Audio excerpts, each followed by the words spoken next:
Okay. Hi, everyone. Thanks for joining us back for another episode of Taking Back Birth through Children's Health Defense Canada. I'm really excited to be here with Cristelle, the holistic nurse doula.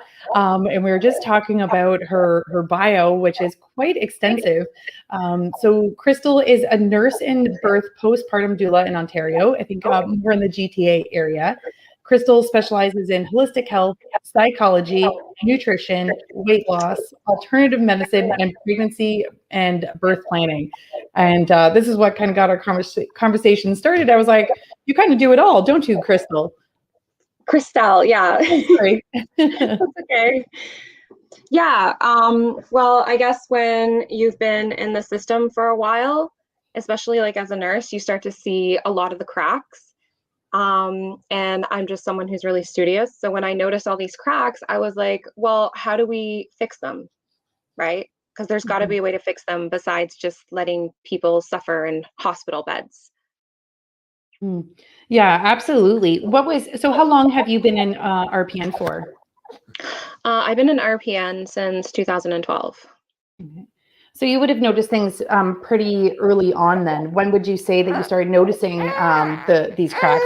Adley is joining me. I was saying that I haven't figured out nap schedule. So this is a pretty raw Taking Back Birth episodes lately. So we'll get it sorted, but yes. Which is actually perft, right? Because yes. you have the doula on the camera with you. So there's no worries. Yeah. So when did you start noticing like the cracks? Because I'm excited to have a fellow nurse on here as well. I was a little bit slower, I think, to wake up, but it sounds like you were probably like right on the ball noticing these things.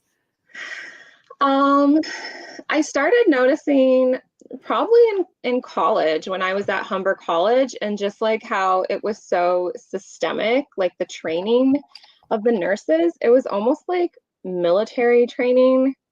And it was kind of taking out the personal touch. And then I was like, whatever, just like go get a certificate, like make something of yourself. Cause I didn't have a title to myself or anything back then. So I was really eager to become someone in society, right? And then once I got to the hospital, like it just became as clear as day, like what the cracks were, just like the understaffing, the over patient flow, right? Just like not enough hospital beds, and then the lack of nurse safety. I was even on the psychology ward, behavioral neurology ward. So I would receive daily beatings from my psych patients, and they were just like, at the end of the day, they were like, "Oh, that's okay. Just fill out a form that you just got your beating and just go home." And I'd go home black and blue and be like, okay, well, that's the end of my shift. And working there, I became very like grumpy. Like I wasn't a happy person. And I eventually realized that I wasn't a happy person because there's so many cracks and I was getting beaten every day. Yeah, it's amazing how it does that to you, like the unhappiness, right? Like especially when you start realizing that it's systemic and these cracks and it was designed this way. I feel it really starts to just break down your soul, your spirit, and you bring that home. Yes. Yeah, especially when you realize that you were literally unsupported and no one, cares. Yeah. And so with that, so you notice there was all these cracks. Were you like an RPN first? And then so when did all these other things come in? Like when did you have time to fit all this training in? So yeah, like on top of that, I also noticed that like nurses eat their young because they're so burnt out and understaffed. There were just so many bullies on the floor, and I'm sure you've encountered them too. And there's all these little cliques, and there was even like a little like nursing like Russian mafia at one of the places I worked, and they were like legit like stealing things off the floor, and like we couldn't like rat them out. Like it was so intense. And so yeah, I was like, you know what, like around that time, after a couple years being having hospital experience, maybe like 2 years, I quickly realized I was like, I don't want to work here for the next 40 years. Like, how is this sustainable? My back is aching because we don't have enough manpower to lift and turn patients, and I'm black and blue every day, and I'm not happy.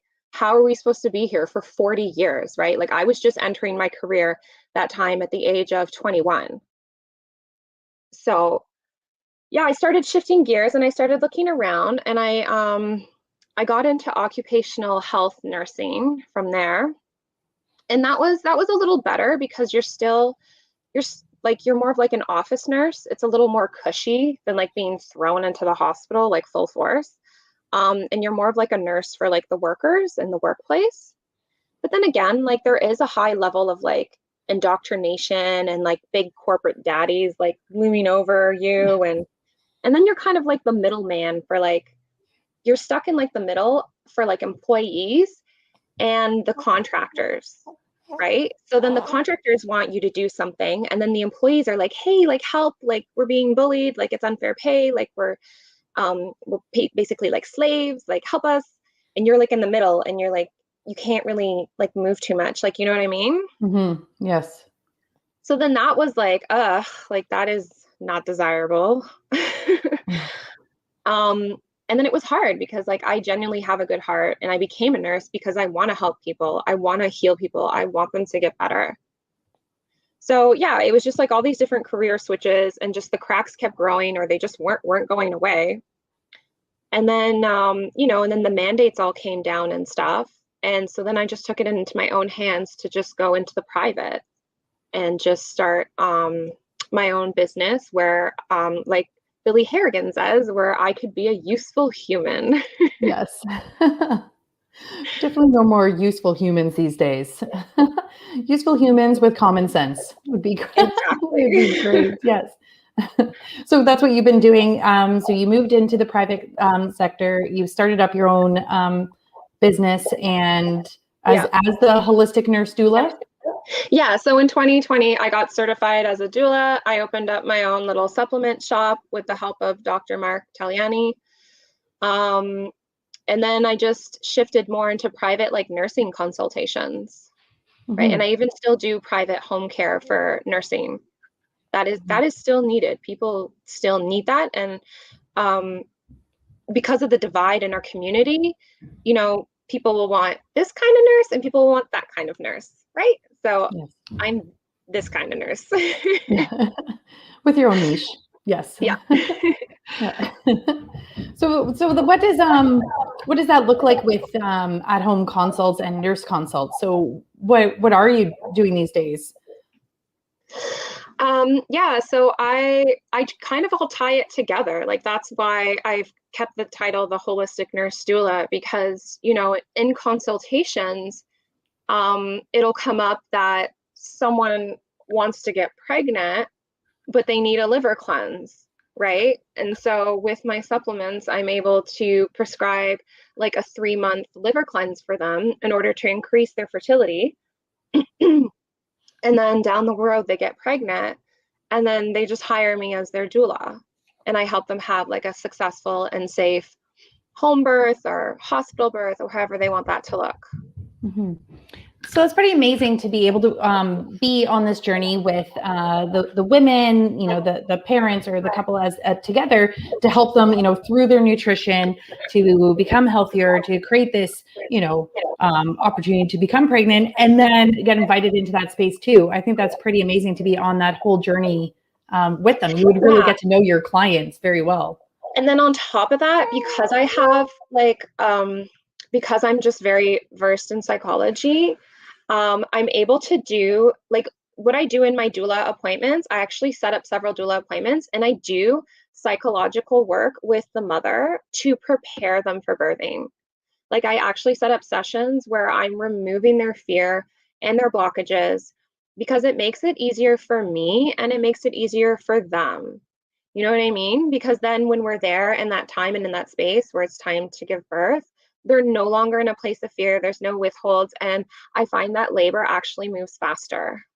Well, what would be some of the things that you would work on with mothers, like through your psychology training? What do you find comes up the most that you have to help them work through? So I actually took a hypnobirthing course, and have you heard of hypnobirthing? Yeah. Have you ever done it? No. So I was like, maybe you can explain what that is, how it works, and what it looks like. Yeah. Yeah, so I just found that so fascinating because with hypnobirthing, we're able to do like gentle meditations that go like beyond the surface of your mind and goes into your subconscious, and it literally like rewires your brain through hypnobirthing or meditation type of like hypnosis or meditation type of approach. Mm-hmm. So yeah, that's really powerful. And when you do that, you're able to just like relax more into your body and feel the areas where you're holding fear, or maybe subconscious things are able to come to the surface, and we're able to talk about that and like just release them. Mm-hmm. What would be the most things that women fear going into birth that you're helping with the hypnobirthing, or through, breaking down barriers or whatever that might be? What are the things that women seem to fear most going into birth? I have to say it's the pain. Like honestly, there seems to be like a huge stigma, if is that the right word? Like I around think so. pain. Yeah. Yeah, like this whole thing like around pain. And like, in the world of hypnobirthing, there actually has been a lot of successions with orgasmic births. And I'm not saying work with me, I'll give you an orgasmic birth, right? Like you have to gauge where you're at and how doable that is for you. Like that's not guaranteed for everybody. But it's all about rewiring the brain in a sense that like birth is not pain. Like birth is not about the physical pain. Like birth is like a rite of initiation for women. Like it's something to embrace. It's something to be excited for. It's something to understand that with every surge, which is what we call contractions, it's bringing your baby closer to you. Like, and Mm-hmm. baby is working with you. This is a journey with you and baby, and like God and your husband, of course, is who's your partner. Very much they're involved in this too. Yeah, you just kind of like with the hypnobirthing, I just like pull away at like all the false senses and the false realities, because like there's been so much indoctrination about birth, like especially if you watch any Hollywood movies, right? Like the woman's always holding onto her chair just like like screaming her head off, and you're like, oh God, that's gonna be my birth. Like it's Mm-hmm. just like you have to break all of that down and bring it back down to basics and be like, women have been birthing since the start of time. It's not a medical event. It's a rite of passage. It's natural. It's beautiful, right? Absolutely. And it's so fascinating, when you think of the propaganda and the indoctrination, from right down to prenatal classes put on by health units in the hospitals, and, Yeah. the doctors and nurses, the messaging that they give us. But then you have the deal with all of Hollywood and that imaging. And that's what I think people hold on to the most, just because it sits in your psyche. Like it just sits back Yeah. in your subconscious, and that's what you think of. And it could be, comedy, where they're, yelling at their partner or husband or whatever it is, and, the things that they're screaming, but they're screaming and they're in pain, and they're, like physically like trying to break things. And Yeah. that classic image of being rushed down the hospital like hallway, in a wheelchair, like it's it Like is. honestly, like Kristen, was your birth anything like that? Yeah, no, not even the ones that were in the hospital. Like, if you are being honest, like even the ones before I even knew all this, like they were very calm. There was no screaming or rushing or, like panic. Yes, they were very medicalized with, I did the inductions and epidurals and everything before I knew any different, but yeah, they still were not like that. So it's just this crazy thing. I don't know if they think like the drama, or like where does that even come from, that is like the image of birth. Honestly, like I think they just want everyone to get C-sections, because that's how doctors make like all their money, is when they book these expensive C-sections. So they want us to reproduce, they want us to. Mhm. But the thing is, like, they just want to have more control over it, just like they want to absolutely control everything. Yes. So it's Yeah. like they just want to control even the births through C-sections, because they make more money, and mom's all doped up and baby's doped up and everyone's happily under their control. Mhm. And I know this comes up a bit, and I don't want to take away from, any C-sections, that were, whether they were needed or not. And if that is how, your birth went, Totally. That is fine. I think the problem in the discussions that we have is that there's so many unnecessary ones. Exactly. In that it's pushed that way, and women are really not given all the information of what to expect with a C-section, or they're not given any other options of, it's C-section or, that's it. They're not presented with all the options and choice, that are available. And I think that's the problem. If, there's always a time and a place for interventions, for the medical system, for emergency. And I know sometimes that gets misconstrued in this messaging, and that's not what we're saying. We're like, time and a place, always there, but we need more information to help guide women to make these informed decisions, I think. The hospital is an amazing place to go to if you truly are experiencing an emergency. Yes, go to the hospital. Don't be stupid. Don't try to be a superhero. You've gotten in a car accident. Okay, you've been in labor for like 5 days. Something's wrong. Go to the hospital. Like, don't be stupid.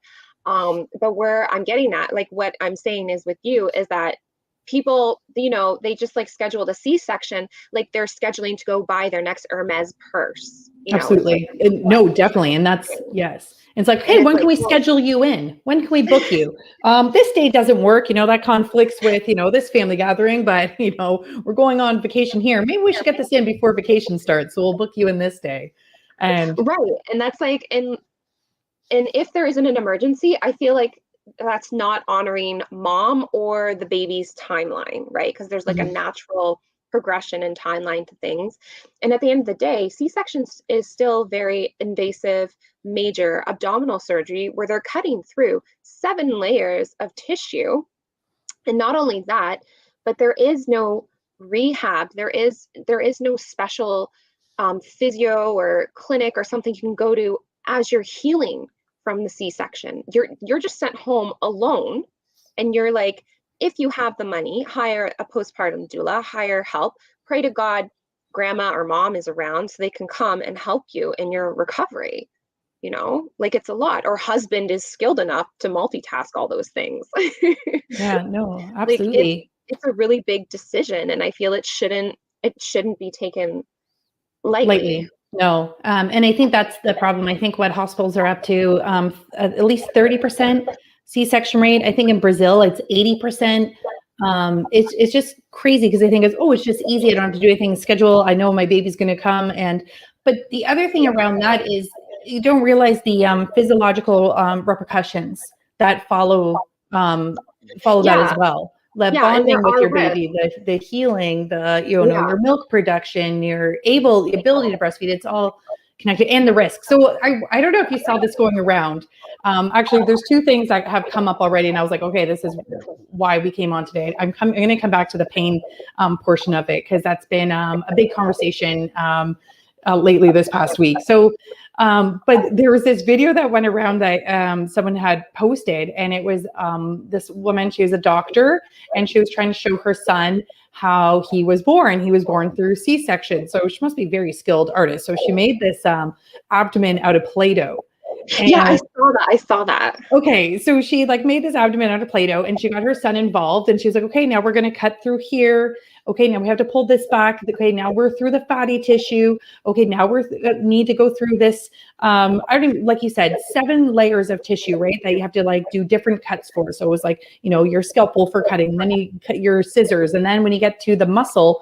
And I remember as an NICU nurse going to C-sections and watching the different instruments and the movements. And okay, when they get to the muscle, it's literally just their hands ripping apart this area, and then you put the bladder blade to protect the bladder in the one area, and then baby amniotic fluid. We've had a couple babies in the unit that had scalpel marks that needed to see plastic surgery because they got cut during this part of cutting through the amniotic fluid.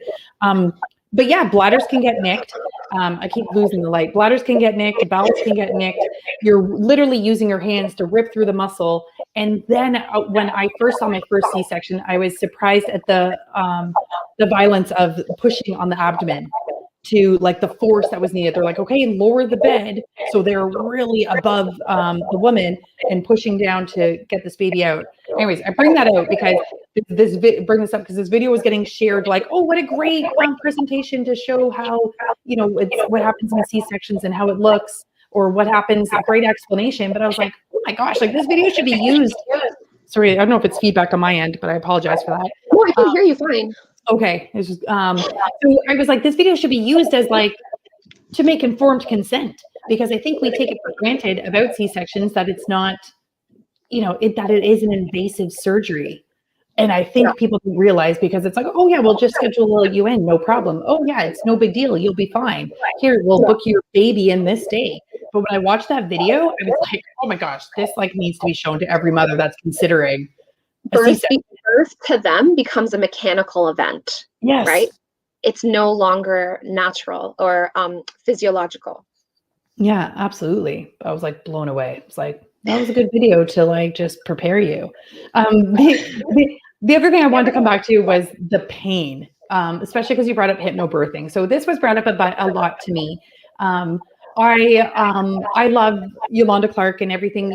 She was one of the first I started listening to back in 2020. Just very articulate, just funny. I loved everything she says, but she definitely triggered me the other day. And I've learned over the years that anything that triggers me means I need to look deeper into it. So she posted a video about pain-free birth, that it is possible for everybody. And that if you're not experiencing pain-free birth, it's because you have chosen not to, or chosen not to do the work, or all these things. And after just, 6 weeks ago, having Adley and experiencing a painful birth that I felt in my back through back labor, I was very triggered by this, because I felt I did all the things. I felt I had a good relationship with God. I was praying. I was surrendering everything to him in prayer. I had a really good support team. I, read all the books. I believed in ecstatic, orgasmic birth. I felt prepared. Yeah. And then, I had it in my mind what it was going to look like. I had a birth photographer that was going to come in. I had all these things. I was like, it is going to be intense, but I can do hard things. I've done hard things. I've pushed through pain or whatever. And this is not going to be like this. Like I can do it. Yeah. And I still did it. And it was amazing. Thank you. I still have really fond, empowered by the experience. Like it was still very a beautiful experience. But I just wonder, like with you being, working in hypnobirth, all the work you do with women, what is your thoughts really around pain? Is pain-free birth possible for everyone? Is it a goal? Should that be something that we should be, trying to achieve? What are your thoughts around the whole pain-free birth? I think it's something you should be as close as you can to achieve. I don't want to shame your experience, and I don't want to shame anybody who did do their best and was not able to have a pain-free birth, because birth is it's such a specific event for everybody. It's different for everybody.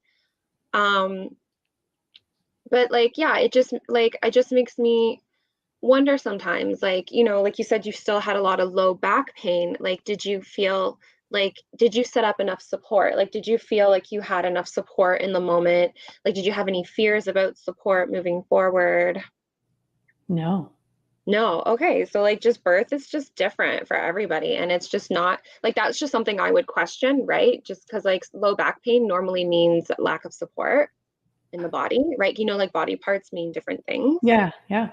But I don't know, maybe that's just your experience, and that's okay. That's beautiful. That's totally fine. I'm sure out of all the births that you had so far, how would you rate this one?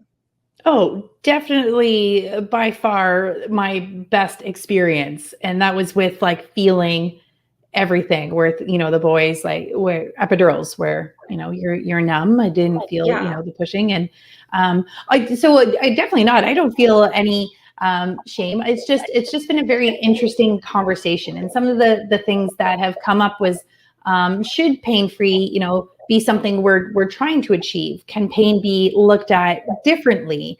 Can you feel pain but still enjoy the experience? Yeah. And then the conversation came up with, everything we do in our lives, we're trying to numb pain, but maybe pain, and we've always equated pain with a negative connotation. Maybe it doesn't have to be negative. Maybe pain can be something positive and beautiful. Maybe even how we feel pain can be changed versus the sensation itself. So that's what we work on with hypnobirthing, because pain is actually all received in the brain. So what I've been able to do, like, you will still feel that pain, but it won't be like a pain of like you stubbed your toe. You'll be able to reprogram your brain and be like, this is a good pain of me being like just raw and cracked open. And I'm just like charging towards what I want. Like something wonderful is coming at the end of this pain. And then it just shifts your perspective. Like you're no longer in a panic. Like when you stub your toe really badly and you literally feel it all the way up your spine and you're cringing and you're just like, so much regret that you stubbed your toe, and you're almost like panicking, like this panicking feeling, like, like when is this pain gonna end? Like you shift that into more of like deep breathing, right? Like breathing through the pain and just like understanding that like you're working together with baby and that everything's divine and the body's smart and your body knows what it's doing, baby knows what it's doing. Like I'm talking about really good scenarios where everything's okay. Mm-hmm. Yeah, no, absolutely. And I think that's where, because I from conversations to when we're like, I don't know if I could handle the pain. I don't know. And you said in your work, that does seem to be the number one first and foremost thing that comes up going into natural birth. And I just think it is a very interesting conversation that I think we need to kind of, again, reframe and there's not a lot of words. I was talking about this with some of the friends, like there's not a lot of words to describe pain either. You have pain. Okay, well, what else? Like a sharp and aching. You can kind of describe what the pain is, but it's still pain. That's the word. And then you could say, I think Ina May says, interesting sensation that requires all of your attention, but it's almost like we need another word for like what that is. Was your low back pain, like, was that like panicking, stubbing your toe pain, like you want it to stop? Or like, had you done enough work that it was like, this is like, you were able to sit with this pain and breathe through it and you knew something good was coming? Like, how would you describe that pain in your head? I think it was bad, but I think I knew that I was like safe and it was okay. My husband was there providing counter back pressure the whole time, and that's what helps get through it. I remember just saying, okay, it's temporary in the most intense moments. Okay, it's temporary, and then it would go from a pain. Again, just a more intense sensation to something a little bit more bearable. And it's just been conversations that have come up, sharing this with other women, like about their experiences. So I've just been very curious about other experiences, what, people have felt or looked at, what it has felt like for other women. But I also think in life, we're always trying to numb ourselves. And it is the go-to, right? It is, obviously. A lot of people aren't happy in general with their lives, so. Yeah, and trying to get away from any discomfort or any hard, challenging things. I think that's a lot of like, we want the easy way out. How can we avoid this? But I think through conversations like, well, what if we just, and I think that's the work that you do with hypnobirthing and psychology. Yeah. Reframing, like you said, reframing how your brain processes that. And I think that's kind of should be the kind of the goal going through. Okay, how will I receive this? How can I look at this differently? What are these, sensations or experiences going to look like? But like, that's what I do with every client I come across, because like, it's just easier for me, and it really empowers the family, right? Because then you're taking out that fear. Right? Mm-hmm. No doula wants to show up to a birth where mom hasn't done the inner work, and now it's a 4 or 5 day labor thing at home, and it ends in like a C-section, right? Like that was not her dream birth. And I'm sure no mother wants that either. No family wants that either. So it's just something that I found is really crucial. And like, I think that's something I do a little differently, maybe than other doulas I've noticed. Um, and I just think it's something that, like, if people aren't doing individually, then they need to hire help to work through that before birth, because, you know, birthing is really something you have to prepare your family for. Like, you have to prepare mother for on all levels, right? Mentally, physically, emotionally, and father as well. Like, the partner needs to step up and he needs to know what's involved, and like, it's his event too. It's not just the mother's event, right? Mm-hmm. Yeah, Like, they're very much a part of it. It's their child coming into this world as well. I am curious, and what do you like? So we're talking about this as well about pelvic floor. There seems to be more prolapse and issues yeah, like that coming. So I'm hoping to have a pelvic floor therapist come on soon to kind of discuss those issues. But you yeah, mentioned the work, and so we were talking about why is it so different now? Like, what did it look like with our ancestors birthing? Okay, I bet they were not having these pelvic floor issues quite as extensively as we are seeing yeah, now. And the work, do you think it was more just women passed down the knowledge, like it was just more women yeah, centered? yeah. Because I feel like we really need to educate ourselves and reach out externally to do this work now in modern day and age. But what did it used to look like? We have washed down the power of the medicine woman. Like, that has been really washed down, and it's been replaced with the modern woman, who is now the glass ceiling chaser. Is that the word? The always hit, like, they don't want to hit the glass ceiling. They want to burst through it and be just like where men are at. And they've just lost focus, I feel, of everything that is holy and sacred about being in your divine goddess female energy. And women in the past were very much in tune with that. And like, when you were having birth in your small villages, you just call in all the women who ever gave birth before, and they're not doctors, they're not midwives, they just know because they've had 7 kids. So they all come in and they're all helping you, and they're passing on that knowledge. And like, the thing with like the hospital, the increase in hospital births, as I'm sure you have seen, has really isolated the woman and isolated the family.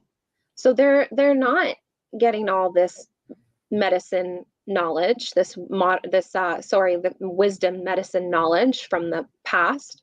They're kind of just getting, Rothschild hand me down, whatever textbook knowledge, which, replaced all that for a good reason. Yeah.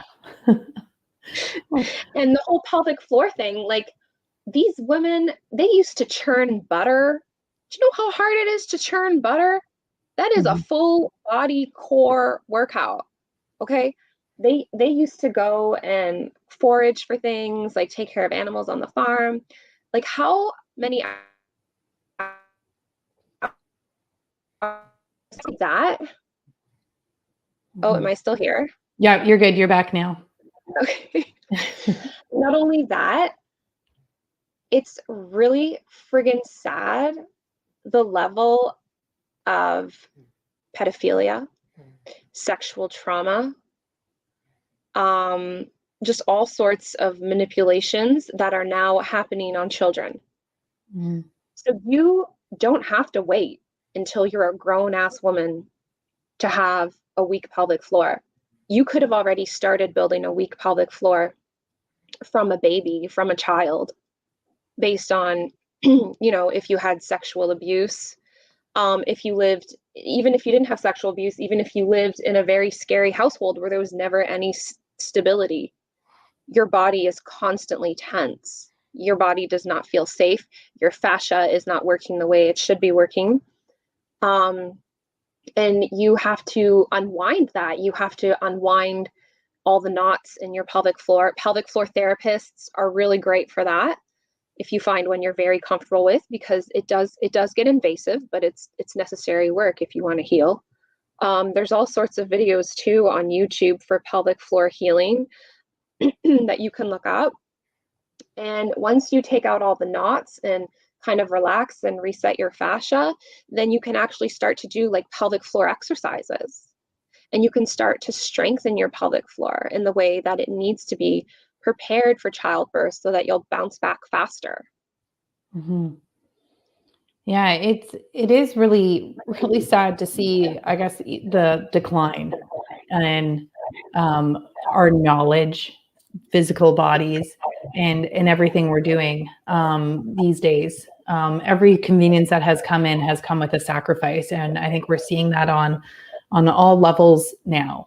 So I'd say the last 3 years, I think that one of the biggest blessings that's come from that is kind of has like stopped the conveniences and shown us that we need another way. And I think it's pushed a lot of people to get kind of back to how we once were. We need to go back to the old way. Yeah. Yes. And something you might not know, like the pelvic floor is very much tied to your jaw, especially for females. And even when you watch a scary movie, your pelvic floor is tightening. So ladies, like, stop watching those scary movies. Like, it's just so not worth it. You don't need it. Go put like a rom-com on, something fun and light, you know, or like just don't watch TV at all. Go do something else enjoyable. Yeah. I remember, I think I came across that, I think through Ina May. I remember thinking how interesting that was, that, yeah, your jaw is very much linked to, yeah, your pelvic floor and your opening. So jaw's clenched, you know, you're going to be clenched down there. You have to open up. And I remember finding that so fascinating in her birth stories, because she's so great at her books of sharing so many stories. And being in the 70s, you know, everything is psychedelic and high and groovy, and yeah, I just love the experience. Oh, we were so high. I just love her books. Like, that community must have been so awesome. It must have been so great. Like, I was like, oh my gosh, can you imagine going and being on the farm? Like, yeah. But one of the things that stuck out to me was and the, you know, not kissing, but the smooching. And then they're always smooching their partners. I remember that wording. I just love that. That's what they called it, you know, like, so just I leaned in for a smooch during a wave, and it helped to really loosen things up. Yeah, the oxytocin, it loosens your mouth and just, yeah. Yeah, the same energy that got baby inside you will help baby get out, you know, like have that lovey-dovey touching and romance. And sometimes you just got to back away as a doula and let partners do their thing for a little bit, and then you come back. Yes. I was surprised because, you know, birth is always shown, like we talked about, scary and horrific and painful, you know, how Hollywood has. And I will admit, I do have like a little bit of an Outlander thing. I like to watch Outlander. And I love Outlander. Okay, we're in good company then. But I was really shocked in the one scene where she was about to give birth. Her husband wasn't there, and, you know, I think she was kind of very uncomfortable and, you know, stressed, and, you know, she wanted her husband there. He showed up. He was from France. And I know that scene. Yeah. Okay. And so I just thought it was so interesting. He was like, oh, this is what happened in the brothels in France, in the brothels, nipple stimulation. So he started to help his partner with, you know, nipple stimulation. And I think they ended up having sex, but then she had her baby. But I was like, very interesting that they even showed that on the show, that they talked about nipple stimulation helping the birth. Yeah. And that they showed even them having sex, and then, well, they didn't show them having sex, but that was implied. And then she was able to birth the baby. Yeah. I was like, but that's Hollywood, right? They just love dropping secrets in our face and being like, oh, it's just make-believe television. Like, you don't need to believe this. Meanwhile, it's like the full-blown truth. I thought we were going to be good. Baby girl was almost asleep during the whole thing, but we'll see if I can get her back down. I thought that was very interesting. Like you said, they do kind of share little snippets of truth here and there. You mentioned something earlier that I wanted to come back to too, about I just love that, and you're going to inspire me, because this is kind of like what I'm hoping to bring together. Being, former NICU nurse, I went back to school for holistic nutrition, and my focus was around babies and children. That's what I love, the nutrition aspect for that age. And then now getting into birth work, I'm hoping to bring it all together, much like you have. But it is very important to start with the nutrition side. Yeah. To prepare your body. And I think that's another thing that we probably take for granted. How often would you see clients come to you for probably fertility work or to prepare their bodies for pregnancy? That's the number one place you really should start, is on the nutrition level. It's, we're up against, the level of miscarriages have significantly gone up. Mm-hmm. And there's a lot going on out there. It's Yes. really sad to say, it breaks my heart that women are struggling as hard as they are now to be fertile. But it's not only the woman, nutrition comes from men. Mm-hmm. Men actually replenish their sperm something like every 24 to 72 hours. They fully replenish all their sperm. So what that men is eating in a shorter cycle actually has a higher rate of it either increasing fertility or decreasing fertility, right? What he's eating and how many EMF things he's around, is he sitting with the laptop on his nuts for, all day long? That's not going to help. Or is he smoking too much marijuana? Because that also slows down semen, studies have shown. With females, it's a little harder, right? Because we're born with all our eggs. And if you can clean them out, you can do some really good DNA genetic work, but it takes longer for women. So I always say the number one thing women have to do is they have to get off birth control. Mm-hmm. I think as soon as possible, at least a few years in advance, because that really messes up the whole system. And I have seen women who have dealt with long-term complications from being on birth control just for 5 or 10 years. They're dealing with long-term complications now. So that is a lot. I see that a lot.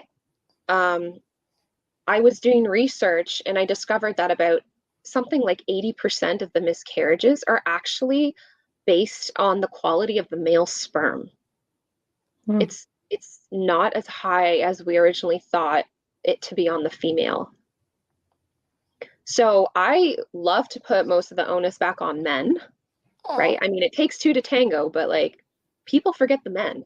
I'm like, guys, get on a liver cleanse, clean up your diet, think positive, be a happy guy, do the inner work, because literally we are energy, right? So if you don't clean up yourself all around from every aspect, you are passing that into your DNA, into your genes, and your children can pick up even energetic traits, not only physical DNA traits. They will pick up energetic traits as well. Mm-hmm. So I really implore men to take on that challenge. It's really funny because when most couples come on a consultation with me, the men's just kind of in the background, just listening. And then I'm just like, hey, you come closer. You're a part of this. Listen, I want you to do this, this, this, and this. And then they get all perked up and they kind of get excited. They're like, oh, I'm involved too. Yes. couldn't be here without you. Very much involved.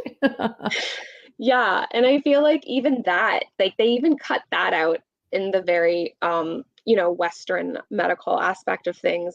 It's always oh, the male just drops the female off at the appointment. He goes for a cigarette or go gets a coffee, mm-hmm. And it's guys, this is the Holy Trinity. You are this sacred family. You are God here on earth. That is your representation. live up to that a little bit, like be proud, like hold onus, like protect your family. Don't just leave your wife in there and the baby with the doctor and leave. Like, you don't know what he's going to do. Hmm.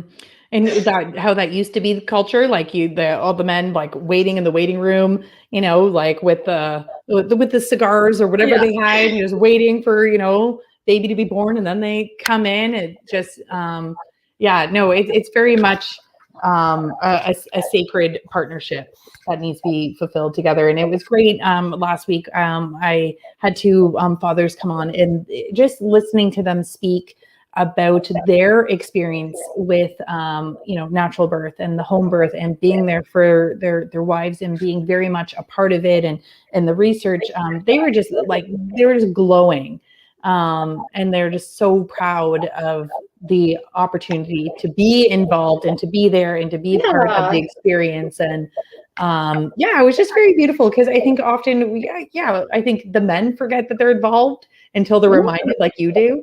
But I think we forget how much, it impacts the men as well, like, and how very much through the nutrition, the work, the whatever they need to do. It's it involves both. They get lost. Men, I kind of feel bad for them, because how society has evolved is that the modern woman is now in charge of holding all the sacred masculine energy and all the sacred feminine energy. Right? That's the modern woman that they have created. That's what we've been taught in schools and society, social media. So then the guy comes along and we're already struggling to hold both ends. There's not a lot of room for them. And then when we get into these relationships, it's rocky, right? Because the female was trained to hold that alpha energy. But meanwhile, when you have a strong man come in and he's trying to take that alpha energy from you, you're supposed to let him, in the sense where it's what forms a healthy relationship. The alpha stays in his alpha and he takes on all the alpha duties, and the female stays in her female creative roles and she takes on all those duties, right? Like nurturing, creativity, being loving, being kind. But like there's strength in that. There's power in that. Like, don't think you're going to be weak giving away your alpha. And so, yeah, like these men come along and, they're kind of lost. And we've really seen that, especially with the soy boys, right? They're infiltrating the men with these crap foods, these crap products, and the men just become compliant to having their alpha taken away from them. And it's kind of like, where are all the strong men? Because we need them now more than ever. Absolutely. And like how you said, how they become compliant of, kind of relinquishing, the alpha. And then they get lost into like, well, what is my role? Where do I belong? What do I do? And then, then you end up with, emotionally kind of, weaker men in this area of just like lost and confused and unfulfilled, because they're not able to fulfill the role that, they are meant to be in. And I love the way you describe that, because I feel you described it very beautifully and non-controversial.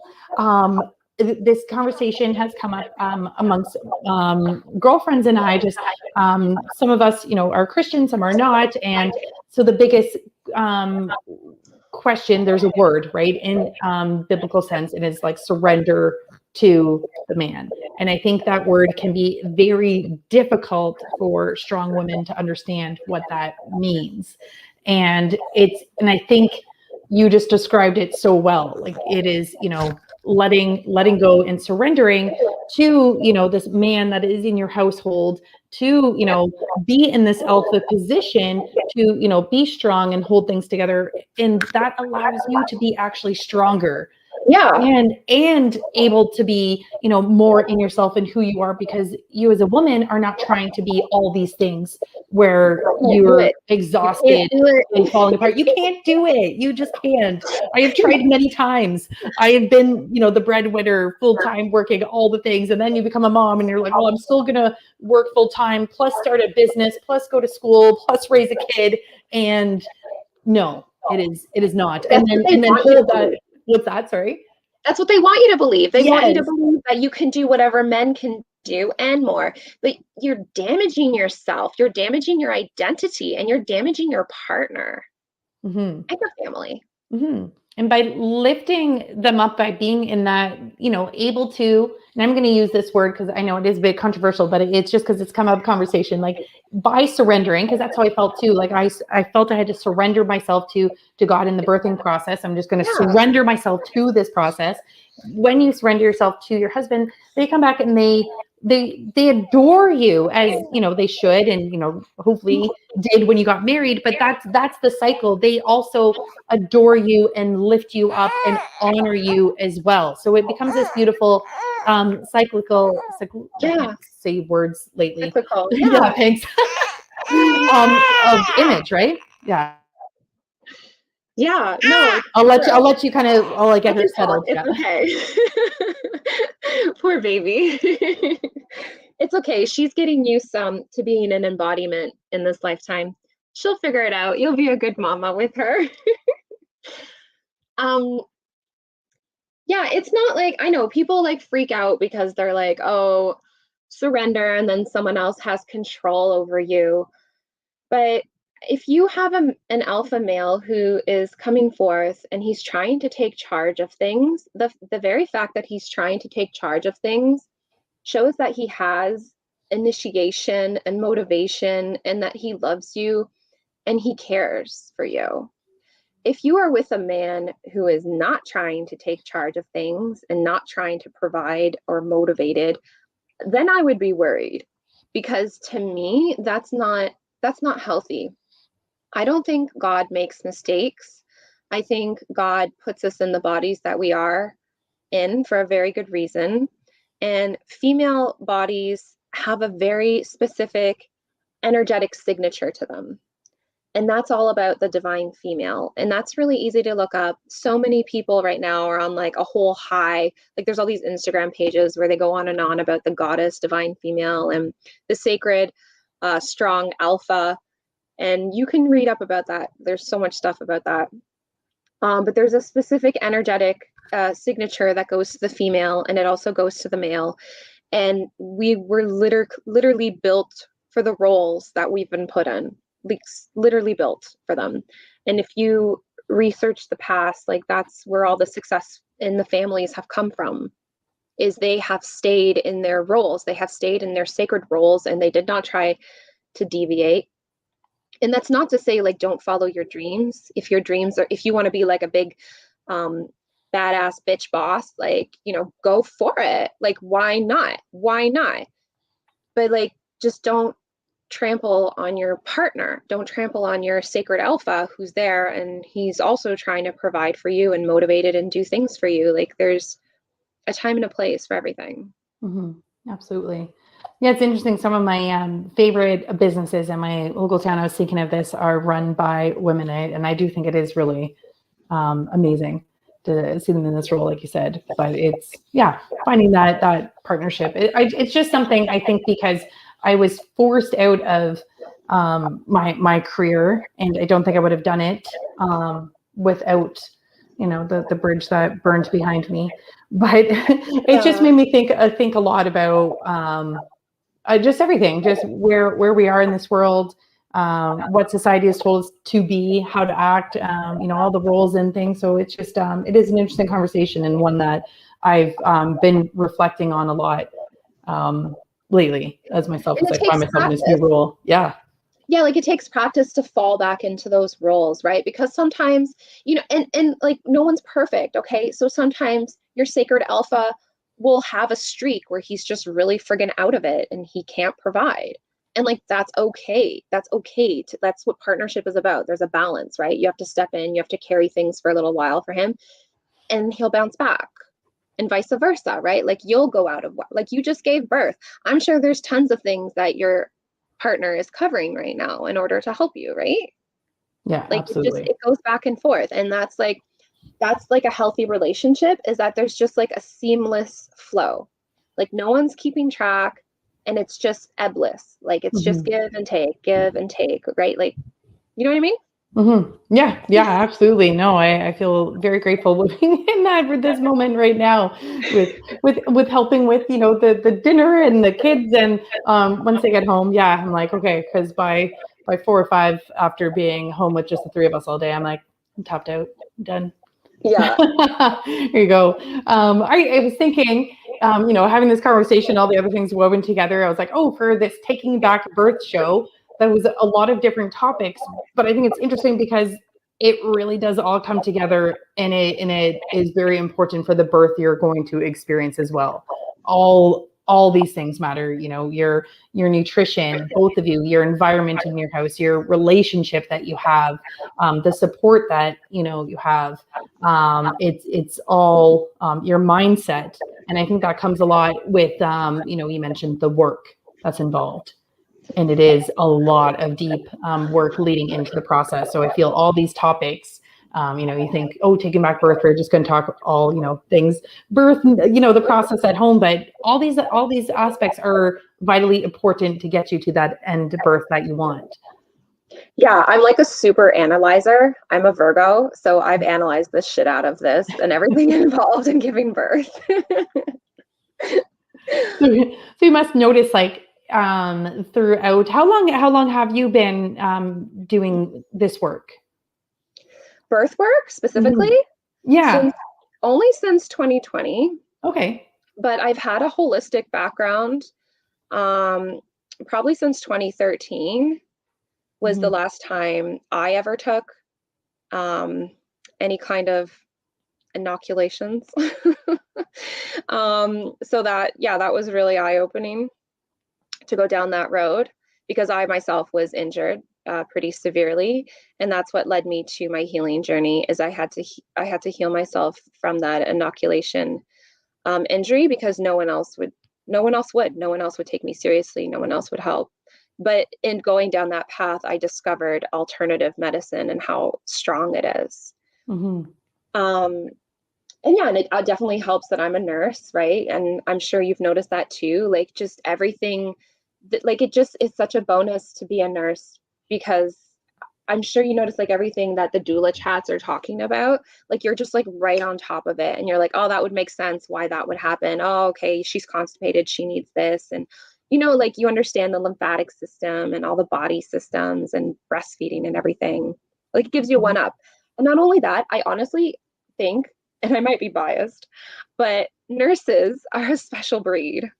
Like, it doesn't, not anybody can just be a nurse. Like, it's a really sacred and taxing and giving profession to be in. Absolutely. And unfortunately, the Western system doesn't give nurses enough onus for everything that they do and that they're capable of. And just because so many nurses are so smart, during this collapse the last couple of years, I've seen so many nurses just run off and do their own thing with so much success. Like, it's friggin' amazing. Yeah. No, it is, because once a nurse, always a nurse. And you said this right at the very beginning, you went into nursing to help people. And I think that was one of the cracks that we felt and noticed in the system, was we weren't really helping people the way we wanted to. And it was too late. They were already in the hospital bed, or we were traumatizing them or making it worse. Yes.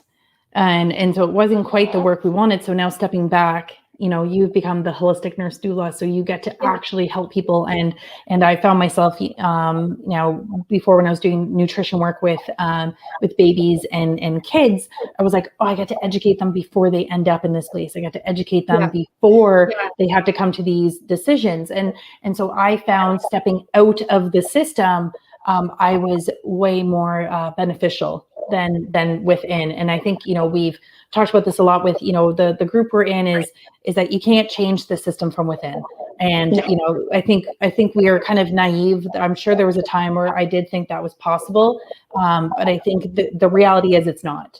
And what needs to be done is creating a whole other option and choice. And I'm so thankful for people like you, and the others that I've been meeting in this birth world the last few years, because it is creating something new, and we finally are showing women and mothers and partners and people the other side of it.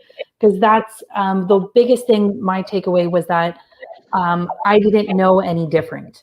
And so when I made my first choices for my boys, because that was all I knew, and I was told not to look at anything else, like this was the way. And when that door opened, and I was like, "What is that? What's going on?" And I looked down into like the natural world when I finally took off, that the veil of, like where I was pushing away from knowing. I was like, okay, I'm ready. The door opened. What's going on? I felt robbed of an experience. And I don't regret my births. I don't, look at them with any remorse or shame or anything, because that's what I knew at that time, and that was the decisions I made with what I knew. But I did just feel robbed of choice, and I think that's the biggest thing that we can bring now by having these conversations and opening up, to different audiences, is just letting them know that there is choice, and I think that's the most important. Knowledge is power, and preventative medicine is actually everything. Mm-hmm.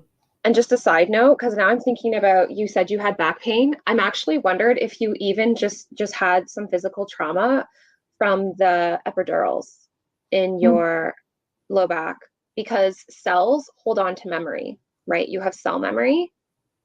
Mm-hmm. And I just wonder, because like you received the epidurals during birth, during your labor, and I wonder if going into labor like maybe re-triggered some of that cellular energy, like that pain that maybe just on a cellular level you were still holding on to, and you maybe had no idea, and maybe that's why it hurt so much. I don't know. It's very interesting. That's why I knew that post triggered me for a reason, because it meant I'm supposed to look into something. So Yeah. So maybe just use some like essential oils or like something that'll like penetrate deep into like the tissues in your low back to try to like heal that. Or you could even do like energy healing, like Reiki sessions on your low back. Mm-hmm. I don't know if you're planning on having any more kids, but like maybe I don't that know pain, either. maybe that pain was there for a reason, to show you that there's something unresolved still there. I definitely feel that was part of the conversation too. And when this post came up and we're all dissecting it, pain is definitely there for a reason. Whether it's to look into something else, whether it's to, show you something's wrong. It could be that too. But it's definitely, pain is always there for us to learn from, I feel. And that's why we should never numb it.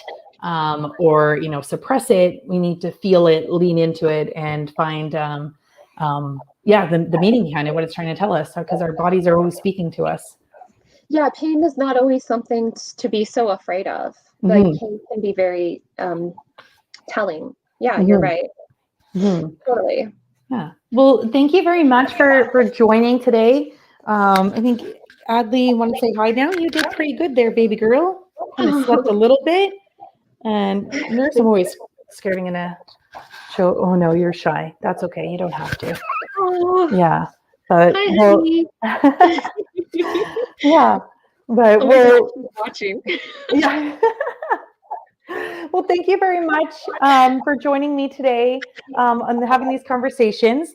And I look forward to having more and getting to know you more. So, yeah, thank you very much. Anything else you want to finish with as we close? I think you are doing an amazing job as an awakened mother in this new world that we're undergoing. I think your children are very fortunate to have you. And I think you did an amazing job with your birth. I'm really proud of you. Thanks. I'm really proud of myself. Yeah, you too. You did a great job too. Yeah. Yeah, and Adley too. Adley did a great job too, coming out of that canal. She was working with you. That was a lot of work. I said that to her. I said, we did this. And I said, when I was talking to her in one of the transitions, I was like, okay, you're doing a great job. I'm ready. We're all ready to meet you. We're so excited to welcome you into our family. We're ready. Yeah. Yeah. And she came rushing out. She was like, okay, guys, I'm coming. There you go. Okay. All right. You say goodbye. All right. Well, thank you so much. And we'll talk again soon. And yeah, we'll see. Oh, where can people find you? We'll end with that. Where can people find me? Yeah. What do you normally give out? Instagram, website, or something if people want to look into your services? Oh, sure. Yeah. Let me give my Instagram. Hold on a second. let me open up my Instagram handle. I think it's just,